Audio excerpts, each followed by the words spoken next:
about the topic is the plague of Arov. Arov is the wild animals, the plague of the wild animals, and wild beasts, and that's the fourth plague. Dam Tzvardeya Kinem Arov. The blood was the first one, then was the frogs. These are the plagues that God brought upon Egypt and upon Pharaoh. Dam was blood. Tzvardeya is were the frogs.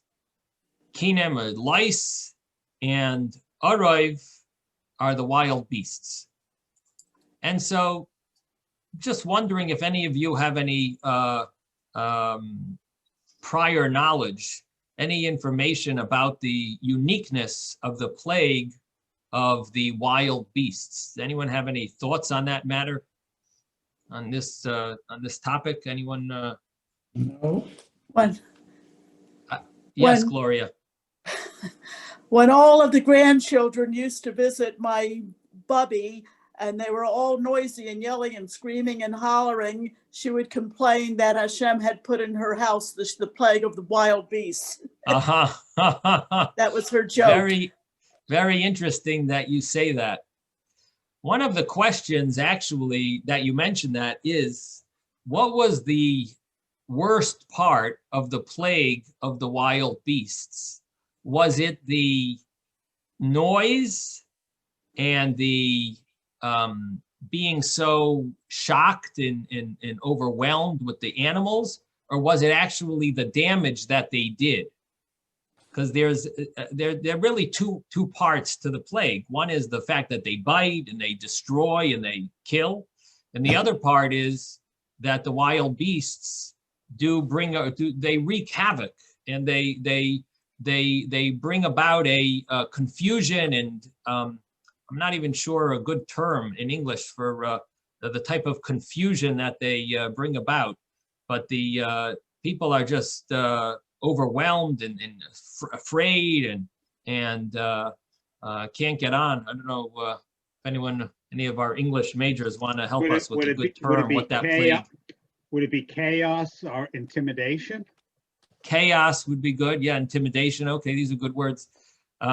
So they brought about such a chaos. So what was worse? Was it the chaos that they brought, or was it the damage, the wounds, the wounding, the biting? So that's a good question. And Gloria seemed to be emphasizing, at least it sounded like the way she understood it, was I'm sure those lovely grandchildren were wonderful kids. They just made noise. So it was more like chaos. I'm sure they didn't do any.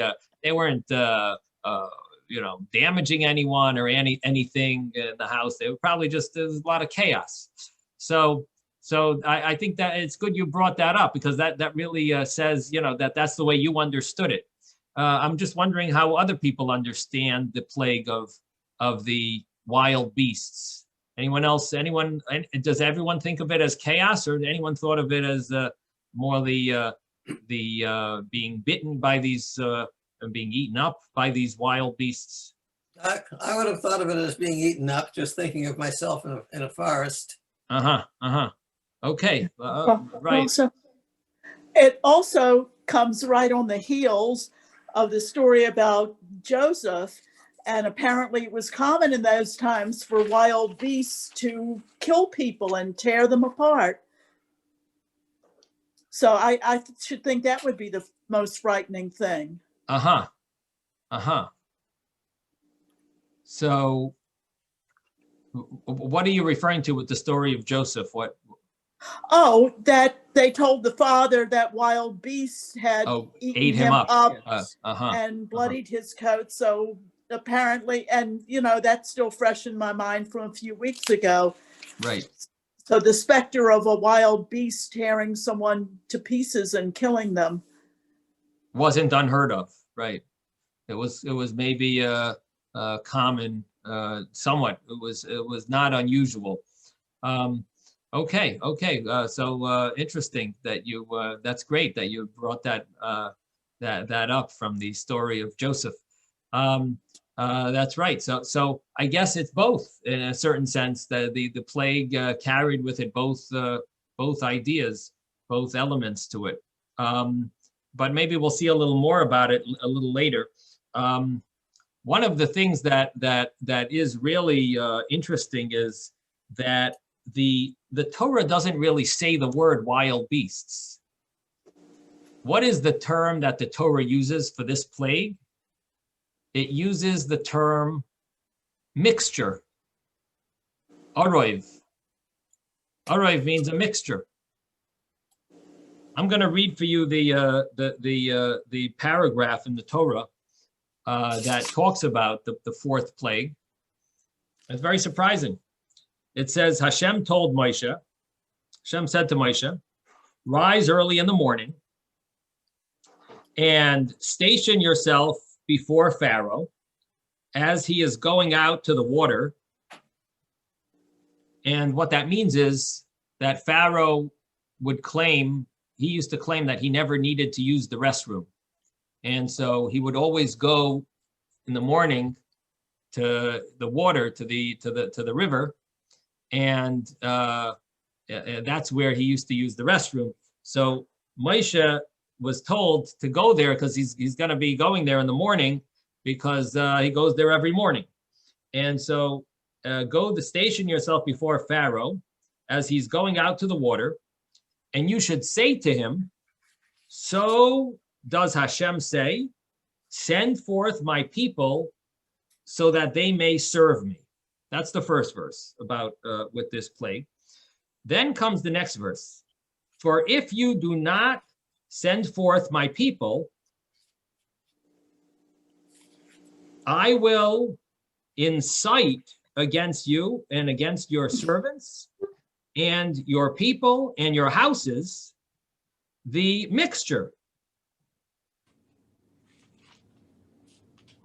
And the houses of Egypt will be filled with the mixture, and also the ground that they are upon.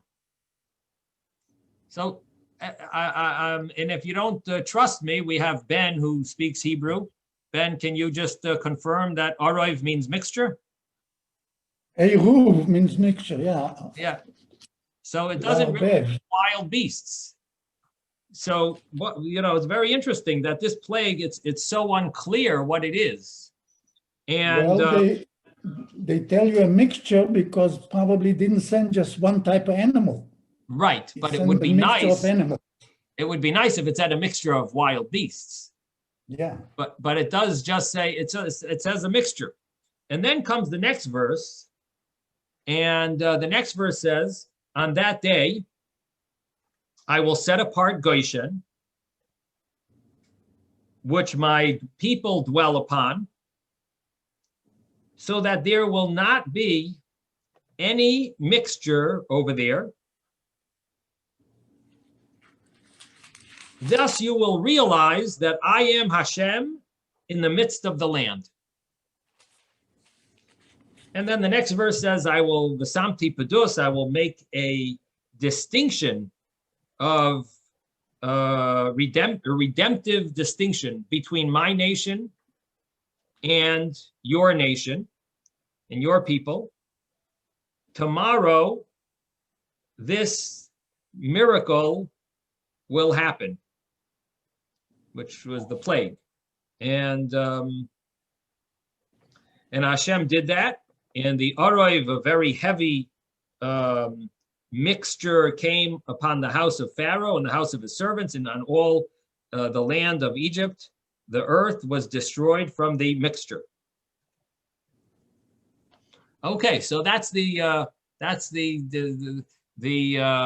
paragraph about this plague of Aroiv, and so in order to understand of course the Chumash, we always have to read Rashi. So Rashi starts off. The first Rashi tells us that mashliach doesn't mean send. I'm going to send you a mixture. It means incite, megare b'cha. There is another source. Rashi brings a source where it uses the word mashliach, means to incite, and it doesn't mean a mixture. It doesn't mean to send. So it's incite to incite the mixture. And now when it comes to the mixture, Rashi says this mixture are all different types of wild beasts and snakes and scorpions, all in a mixture. And they brought destruction. And then Rashi says that there is an explanation in the Agada, which is the homiletic explanations of the Torah in the Midrash. Agada means the Medrash, that every plague had a reason. And Rashi says that in the tactics of war, the kings come with a certain order of their tactics. So they first, when they siege a city, they first destroy the wells, the water source, and afterwards they blow and they make noises with the shofar to cause them to fear and to confound them. And the same thing, it was the Svardim, the frogs were croaking and making noises, etc., as it mentions in the Medrash of Rabbi Tanchuma. So this is a Rashi that tells us what was this mixture. The mixture was a mixture of wild beasts, snakes, and scorpions. Although the Chumash doesn't really spell it out, but the reason why you understand that it means animals and wild animals is because it talks about inciting. If you translate the word mashliach to mean inciting, so he's inciting these something against the people, it makes sense that it's wild animals. And so you have to translate the word mashliach to mean to incite them. And the thing is, the interesting thing is that what is the source of Rashi? How do we know what this mixture was? What is Rashi? What are the sources, the original sources? Rashi lived 800 years ago, but the midrashic traditions are from before that. So what are the midrashic sources? So there is a medrash that has an argument. What was the Arov? And one source says that it was Tsaroim and Yetushim. Tsaroim are wasps and mosquitoes, and or gnats, and that's one opinion. And the other opinion is that it was wild animals like bears and leopards and lions. Yes, Ben. What's interesting to me is Mashliach is the same root as Shalach et Ami. Right. So you're not sending, then I'm sending you. It is very interesting that there's a lot of words in the Torah that are very close in proximity to other words that have a very different meaning, but they're written near each other. You do find that. So, but Rashi does have to come and tell us what this mashliach means. But you're right. It says right next to it, meshaleach, and here it's mashliach. But Rashi has to come and tell us what it really means. Otherwise, it's very unclear. And the reason Rashi has to tell it to us, because of course we would think that it maybe means the same thing as meshaleach, which means to send. Not only that, if it meant to send, we would have very little clues as to what the Torah is talking about with Aroiv. What is this Aroiv? What is this plague of Aroiv? It's so vague. But when it says the word incite, when you translate mashliach to mean incite, then all of a sudden, we now have a little understanding here that it means what Rashi says, wild animals, or it means some type of the other explanation in the Medrash was that it's saroyim and yetushim, wasps and mosquitoes. So the Medrash then proves. I'm sorry. The Medrash then gives a source and explains that that the opinion of wild animals does have a proof. And what's the proof? And Rashi mentions this because the frogs, it says that they became like they rotted and they gave off a terrible smell. And the wild animals, it doesn't say anything about that. So you see, if you look back in the Chumash, it mentions that they died, and the Egyptians, they piled them into heaps, and vativash haaretz, the land stunk. And so there it mentions what happened. Well, what about the wild? What happened with these arayv, with the wild beasts? So it doesn't say that they stayed and they were piled in heaps. Their damage usually is trampling things. They run over it, they trample it. Okay. The fields and everything else. Yeah. Okay, but what happened after the plague was over? They kept on running. I don't know. So it says that they didn't die, and they weren't like the frogs. They died and they were piles. It says that Hashem did as Moshe said, and he removed the arayv, these mixture, from Pharaoh, from his servants, from his nation. Nishar echad, not one remained. That's all it says.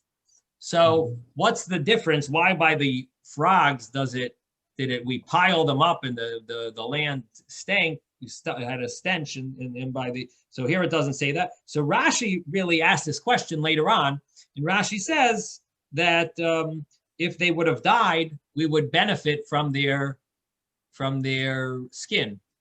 And they make things out of the skin, the fur, and so on.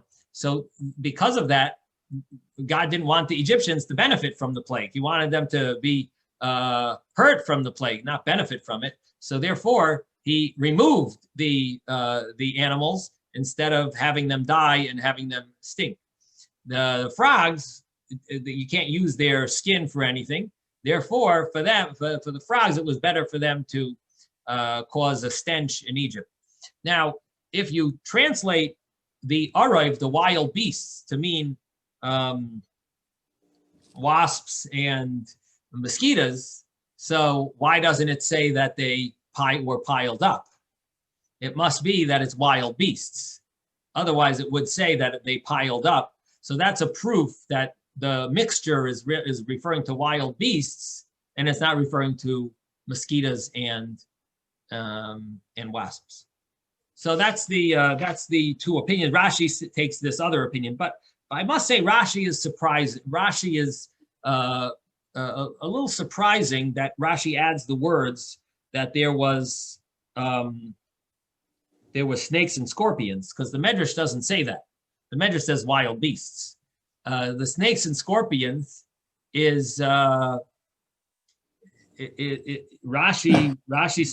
understands it to mean that was part of the mixture. It was a mixture of wild beasts and snakes and scorpions. So the question is, can I say something? Yeah. Mashliach means throwing at you. So I'm throwing at you all the wild beasts, and a mixture would include probably snakes and things, because he also mentions that the dirt, the Adama, will also suffer.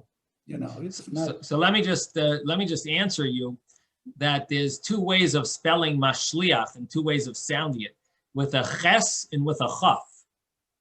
Mashlich with a chaf means to throw at you. Oh, yeah. Mashliach with a ches does not mean to throw at you. And this is spelled with a ches, not a chaf. You are right. Okay, so here it means to incite. And Rashi says the word, two translations. Rashi says megareh and shisui, and which both mean to incite. Yes, Robert. We can't hear you. You're muted. Okay, thank you. Again, if we use the interpretation to incite, I don't know, is that really accurate? Because incite would mean that the beasts had a thinking capacity to come upon the people. So was it that God made it happen? So I just want to deal with the terminology, because there's an element that animals are unthinking beasts, okay? And so then God made it happen, or made them do that, versus to incite them. It's, again, It's a very good point that you're making. See, if God is inciting them, then maybe he's inciting domesticated animals. They could be incited. Wild beasts don't need to be incited. They're naturally going to be wild. A wilde chaya. Right. Oh, I understand Wilde that chaya. phrase. So you're asking a very good question. And what's this is discussed also.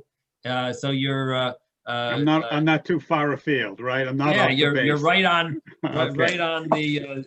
But I wasn't going to get into it, but it's interesting because Rashi says megare b'cha, which means to incite, and then he says a very much stronger word, shisui.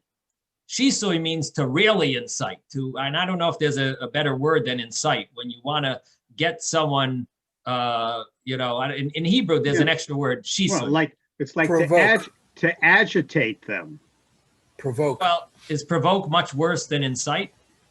Megare is provoke. You get them angry. You get them angry. Get them angry and more than angry. Get them irate. I don't know, maybe like it's a degree of a much higher degree of anger. Yes. So that would be so Rashi. Why does Rashi bring both of these words? Because Rashi's bothered with your question, Robert. Rashi first says that the word mashliach means to incite, but the thing is, wild beasts are already like wild. So Rashi's telling you no. Hashem actually made them worse than they normally are. He was meshasa, the shisui, to get them, rile them up, and really provoke them to really be angry. So that's the understanding, and that's why that's basically why Rashi brings that extra translation there. So it's good point, Robert. So so what we're seeing here is that Rashi is explaining that the mixture is talking about wild beasts, snakes, and scorpions, and which is surprising why Rashi adds the snakes and scorpions. And we also saw that Rashi says the reasons for this, for the plagues, and he mentions the reason for dam and svardeya. He doesn't really mention the reason of the mixture, the mixed multitude. He mentions dam, the blood is the reason for the plague of blood was first you want to ruin the enemy's source of water. And the second thing is that after you ruin their well, then what you do is you wreak havoc on them by blowing the shofar. Now, and so the question is, what is Rashi telling us about the Arayv? He's talking about the Svardeya. He's talking about the frogs, and but yet he's trying. Rashi's obviously trying to explain something to us about the Arayv, which is Rashi's discussing, but he doesn't say anything about it. He just says the dam and the tzfardeya, the blood and the frogs. So these are a few issues that we would like to explain, and the question is, why does Rashi say this explanation of the blood and the frogs here? Why didn't he explain it before? If he wants to give a reason for each of the plagues, so give a reason by each plague. The reason why God brought about the plague of blood should have been, well, because the tactics of war, you know what you do? You got to ruin the well. You got to cut the water supply. Cut the water supply. That's the first thing you do for war. That's why God brought the blood. We made turned the Nile into blood. The second thing you did, Tzfardea, frogs. He made the croaking, made the people go crazy from hearing all this croaking.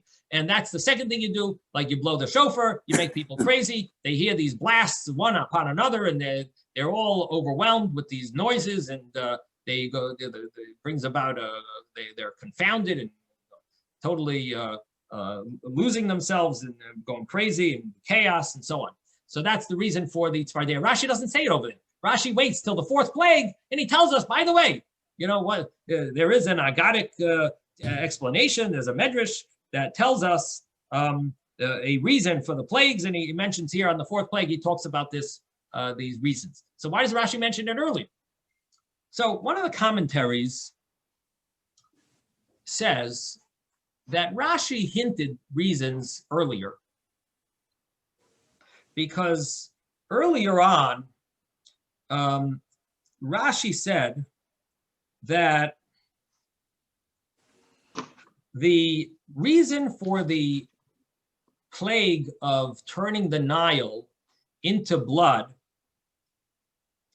was that the Nile, well, let me pull it up here.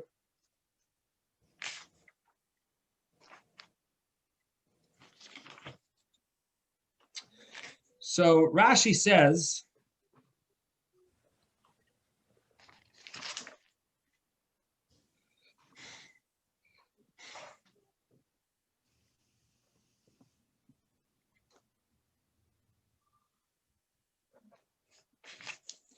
in verse 17, that first Hashem wanted to punish their God, their idol, and afterwards punish them.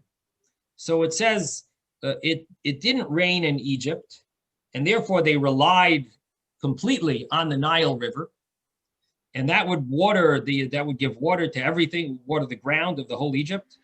And the Egyptians used to worship the Nile, and therefore Hashem was bringing a plague upon the Nile River because he's first going to plague their idol, and afterwards he will plague them.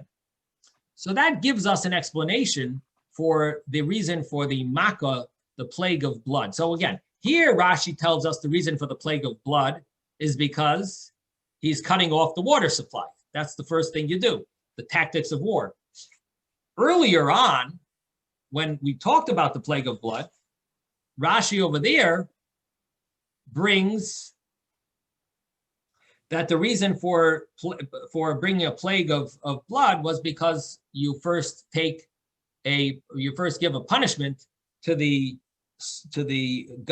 idol, and only afterwards you punish the people. So Hashem first wanted to show that he's punishing the idol first, that's the Nile River, and therefore he brought about the plague of blood. So Rashi sort of answered that earlier. What about the plague of the frogs? So the truth of the matter is, Rashi also tells us that Moses did not actually stretch his hand over the water to bring about these plagues, the plague of the blood, and the plague of blood, the plague of the frogs. What did Moses do? He told Aaron. God says to Moshe, tell Aaron to take his staff and stretch it out over the waters of Egypt, and there'll be blood. And the same thing was with the plague of the frogs. And the reason was, the why did Nile Hashem saved him. Why? Because The Nile saved him. Moses was not able to do these, to bring about the plague on both of these plagues. Why? Because both of these plagues are connected to the Nile River. The frogs came from the Nile River, so it was like a plague on the Nile. And of course, the blood was a plague on the Nile. So what do we see? What we see is that Hashem was giving a punishment to the idol, both of the first plagues. And so both of these plagues were plagues that God was doing God's reason for bringing them were connected to bringing a punishment to the idol of Egypt. What about the third plague, Kinim? So when it comes to the plague of Kinim, which is the lice, the plague of lice, it says that the magicians of Egypt, they realized that it's Etzba Elokim, that this is a finger of Hashem. And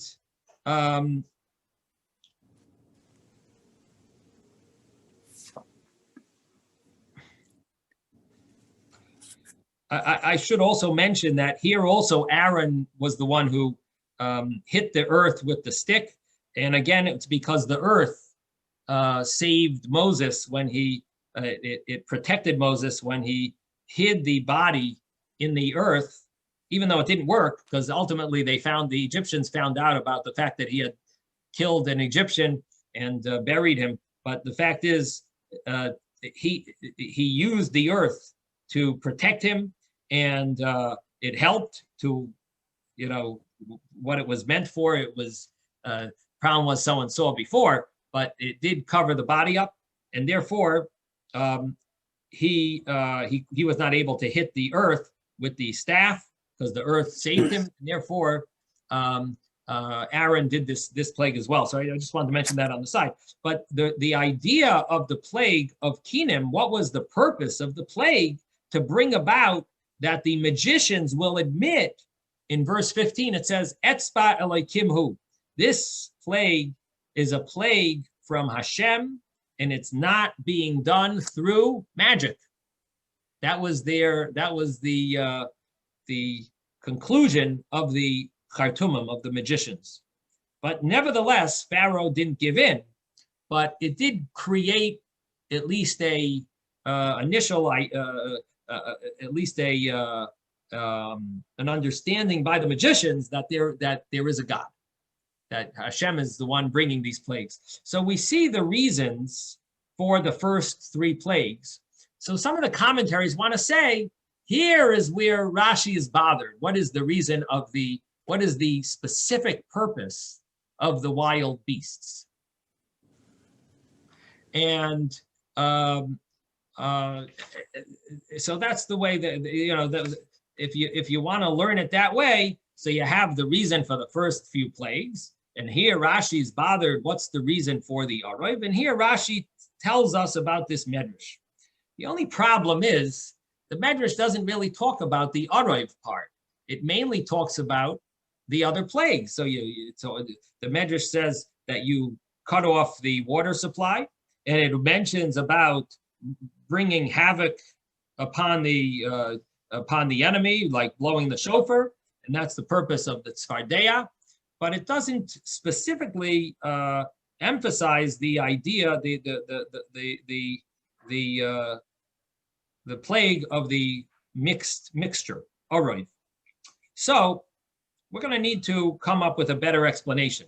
Now, the other thing is that we asked the question, where does Rashi get this from, that there were snakes and scorpions? So very surprisingly, we're actually going to see that in the verse itself, there is a clear hint in the verse that there was snakes and scorpions, believe it or not. And we're going to see that now in the verse. So let's take a look that in the actual verse of verse 17, it says, I'll read it to you. I'm sure many of you don't have it in front of you. If you do not send my people away, I am going to incite in you and in your servants and in your nation and in your houses the Arov, this mixture, and they will fill the houses of Egypt with Arov, with this mixture. So the mixture is going to fill the houses and also the earth that they're on. So if you translate the words of the verse, it says that the earth is going to be filled with mixture. What is going to fill the earth? You're going to have wild animals inside the earth? Are there going to be wild beasts? The way Rashi is understanding the verse, that the point of this plague is to incite against you this mixture. What exactly is in the earth that's going to be going to be incited against the Egyptians? And here is the source. Rashi says it's not wild beast in the earth. It must be other wild animals, and that's the snakes and scorpions. They are incited, and they are in the earth, and they are going to be abundant and coming, in bothering the people. So there's going to be a mixture. So the way we are going to explain the plague now, after understanding these different points that we've brought, let me summarize. Let's summarize what we've come up with so far. So what we said was it's very vague what this plague is, and the only reason we can understand it is by the fact that it uses the word to incite against you. Now once it says incite, we understand it must mean wild animals, and so the point of the plague is to bring about chaos. That's really what the goal is. It's all about inciting these animals against the people, to bring about this chaos. And if it would just be one type of animal, it wouldn't bring about the same type of chaos and fear than when it's numerous types of animals. And so the numerous types, the fact that it's many types, the mixture adds to the incitement into the chaos that you are feeling. And that's really what this plague is all about. So it's not, the emphasis doesn't seem to be specifically the biting of these animals on people, that they're going to bite them, even though they did. We're not emphasizing that point. We're emphasizing the point that it's a mixture of different animals, and that is what's bringing about chaos. That's really what the idea is with this plague. It's the fact that it's a mixture, and they're incited against you, and they're going to just bring about such chaos. Yes, Ben? I wanted to say it's interesting that this morning in Brachot, we learned about the romach with the snake on top, which Moses used when he confronted snakes and scorpions in the desert. And here we are talking again about scorpions and snakes. The Nachash HaNachoshes. This morning we spoke about the Nachash HaNachoshes, the copper snake. Well, my take on it is the reason it worked is that the snake was on top of the high up. People had to look up. So when they looked up, they actually looked in the sky. They looked to Hashem. They looked to Hashem, yeah. Yeah, that's not your take. Rashi says that. I didn't see that in Rashi. Oh, yeah. And it's probably from a Gemara or a Medrash, but it says when they looked at the heaven, they were healed. Yeah. But anyway, very good good point. So in any event, this is more or less the understanding of this plague is all about the mixture of different species of wild animals, wild beasts, and how they brought about chaos. Now, so Rashi is bothered with the fact that what is so great about this plague? And Rashi explains that the purpose of this plague is all about chaos. Just like the blowing of the shofar, which was expressed, was a similar idea to the frogs. That's what we are. That is the goal. The goal is the chaos. it's the blowing of the shofar. And that's why Rashi brings this. He's not bringing reasons for each of the plagues. He's bringing an explanation for this plague, that it's all about chaos. And he brings a source from the Medrash that you see that does, there is a major goal in bringing about chaos to an enemy when it comes to a war. And here also we're bringing about chaos to the Egyptians, and that's the purpose of this plague. And that's why Rashi is emphasizing, is bringing about this, that we shouldn't be surprised that we're not talking about the destruction that they're making. It's all about the fact that it's a mixture. That's really what the plague is. It's a mixture of wild beasts. Now,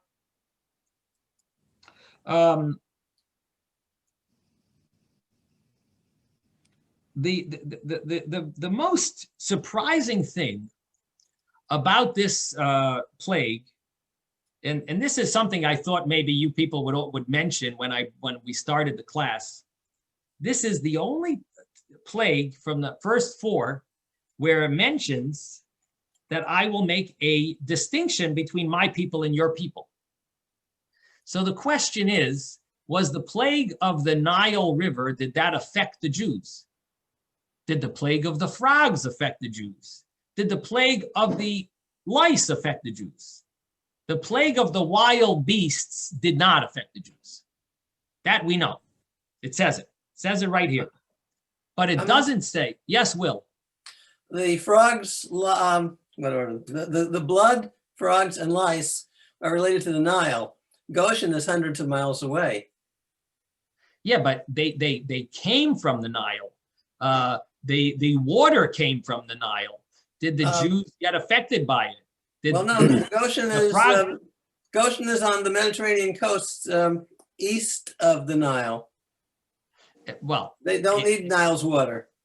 I'm not sure about that. That's interesting. So you're saying that but not necessarily was it only the Nile that was affected. The Yoirim, let's see if it's clear that it was only the Nile. Any water of Egypt was affected.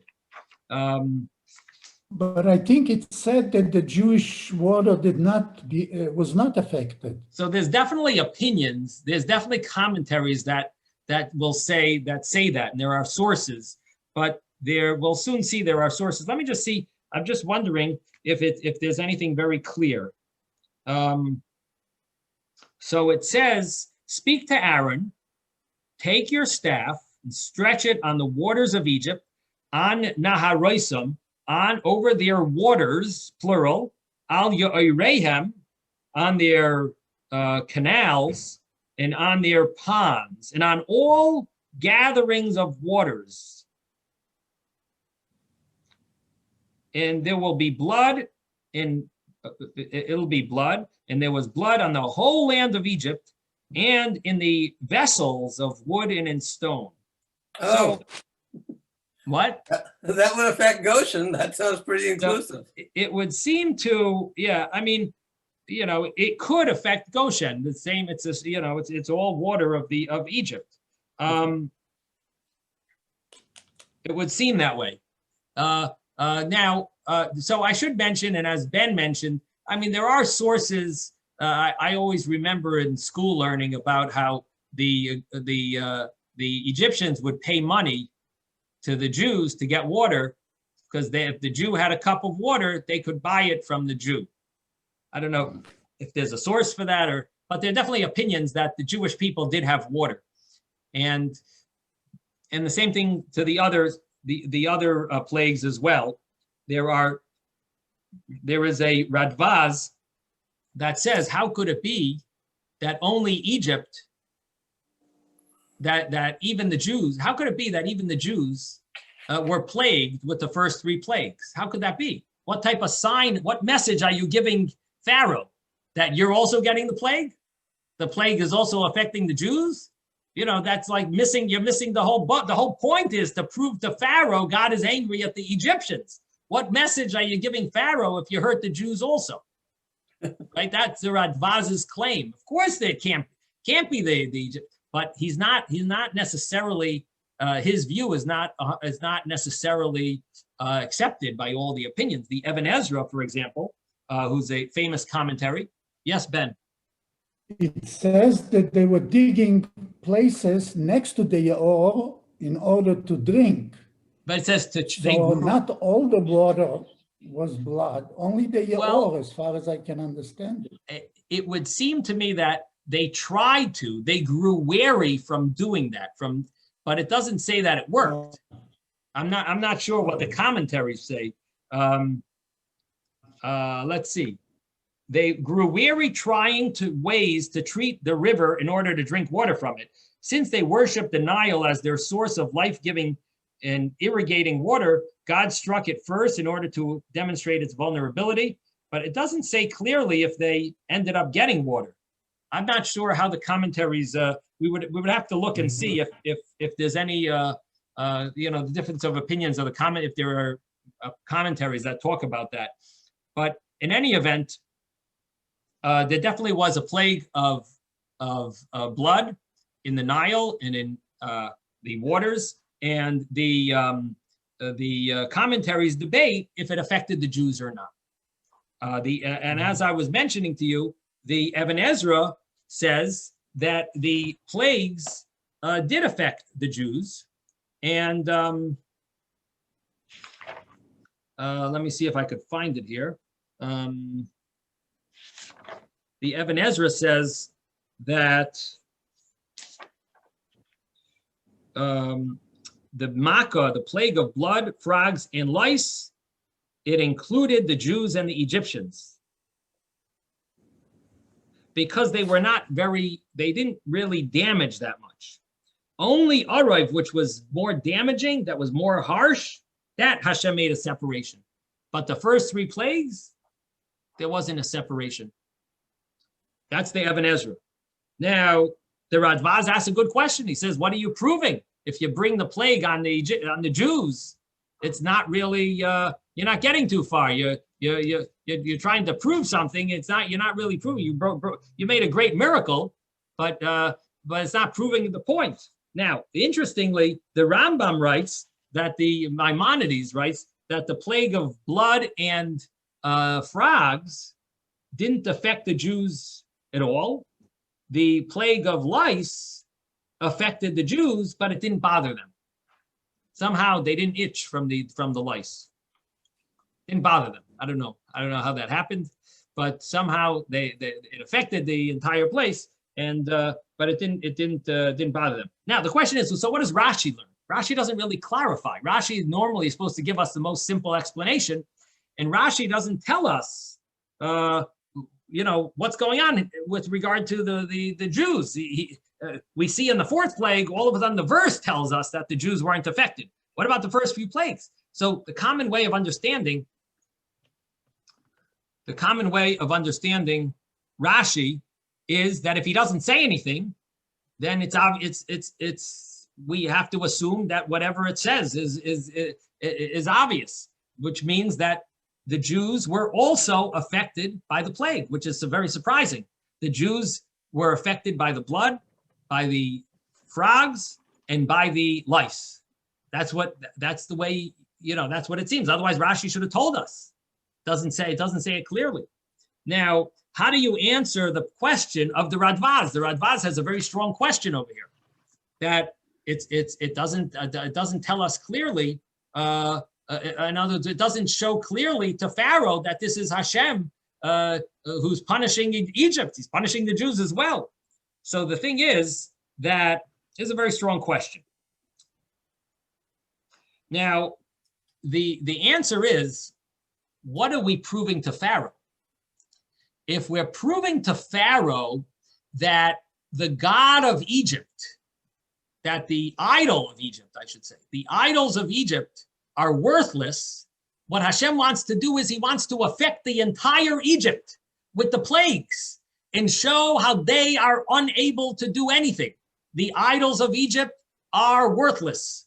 And so Hashem wants specifically to affect the entire Egypt to make that point, that the entire Egypt is not all the idols that they worship can do zero. And we are bringing a plague that's going to affect everything. And it's even going to affect all the lands. The entire land of Egypt is going to be affected by it. And that's proving that the idols are worthless. So we're bringing, so in other words, it depends what you're looking at. If you're trying to show that Egypt is getting punished, then it would be better maybe to punish only the Egyptians. But if you're showing that the idols are worthless, if that's what Hashem was trying to show, so then he accomplished it by it affecting only by it affecting everyone, by the entire Egypt was affected by it, because the idols, otherwise they'll say, you know what? Our idol is also effective because look, the city of Goshen didn't have it. So our idols are working. They're just not working fully. They work. You know how it is when someone wants to do not believe, he'll come up with any excuse not to believe, he wants to think that his idol is working. Oh, yeah, we don't need to believe in your God, God of the world. Our idol is, it's working. It's okay. The city over there didn't have, is not affected by it. And so therefore, the other plagues, Hashem was affecting the entire Egypt. And that's why the first two plagues, it had to be that way, because they were both connected to their idol. And then the third plague was the plague of lice. And with the plague of lice, the issue was that the Egyptians wanted to claim that they are also sorcerers, and they know how to do things like this. And then when it came to the plague of lice, they were unable to bring lice. And that's when they realized, you know what? We are unsuccessful with the lice. And it's really Hashem.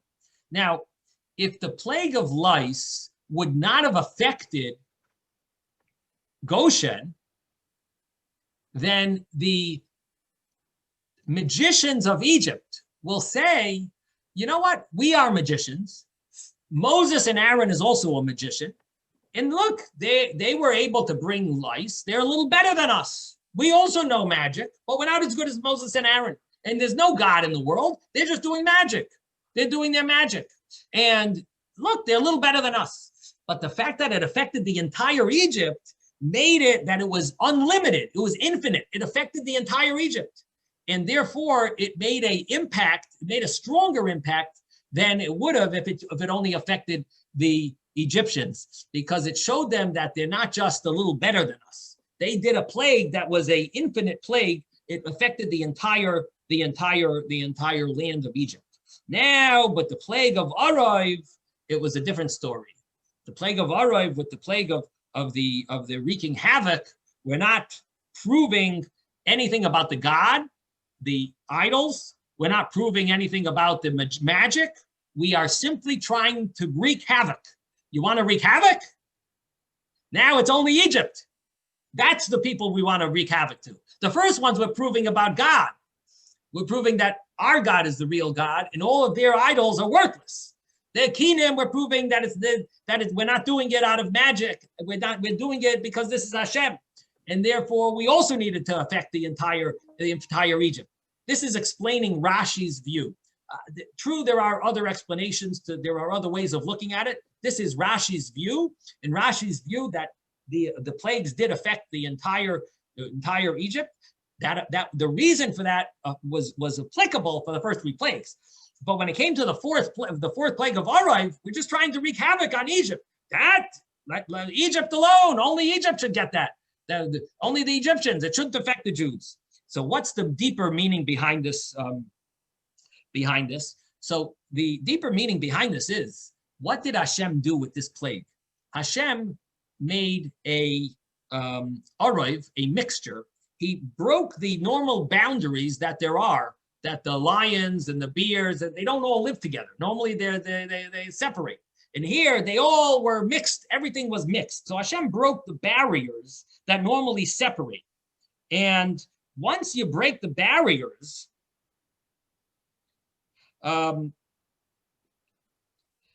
you might think that there's no more rules and the Jewish people And the non-Jews can mix now, because look, Hashem broke the barriers. All the wild beasts are all mixed together. The snakes, the scorpions, the bears, the tigers, the lions, the leopards, everything is mixed. No more barriers. Hashem says, here, this is a deeper insight into this, that Hashem says, I'm breaking the barriers of the animals, but always remember, you are a Yid, and you have to make sure that there's a distinction. If Lacey, there's a difference between my nation and your nation. And so that's the deeper meaning, that even when the boundaries are broken, there's still, you got to make sure that it was only effective in the plague. This is not a lesson. This is not don't take any ideas from this. And what's the message?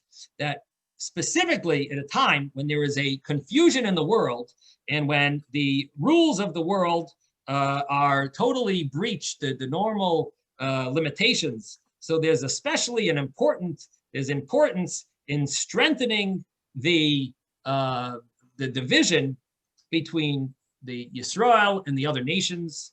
And because even then, before the time of the giving of the Torah in Egypt, before Hashem chose us for a nation, when there was a mixture and there was any room for even a slight thought that